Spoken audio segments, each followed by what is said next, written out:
దేవుడి మీద ఆధారపడ్డాడు ఆకు ఎలా ఉంటుంది? ఈ మధ్య పచ్చగా ఉండవే, ఈ పచ్చ కాదు లూసిఫర్ పిల్ల.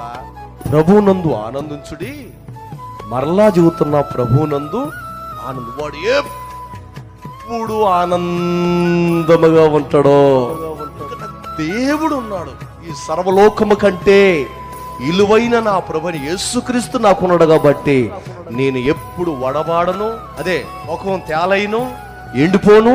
నా ముఖం ఎప్పుడు తేజస్తో నింపబడేది, పచ్చగా ఉంటా. నా హృదయంలో ఎవరున్నారంటే ప్రభుని యేసుక్రీస్తు ఉన్నాడు కనుక ప్రభువునందు ఆనందించుడి, మరలా చెబుతున్నా ఆనందించుడి. పచ్చగా ఉన్న ఆకు ఎండిపోయిన ఆకు ఎంత తేడా ఉంటుందో, పచ్చని ఆకుకి ఎండిపోయిన ఆకుకి ఎంత తేడా ఉంటుందో మీరు పక్క నవ్వేటప్పుడు ఒక ఫోటో తీయండి. భయంకరంగా కోపంతో ఉన్నప్పుడు ఒక ఫోటో తీయండి. ఆ రెండు ప్రేమ కట్టించుకొని బెడ్రూమ్లో కానీ హాల్లో కానీ పెట్టుకో.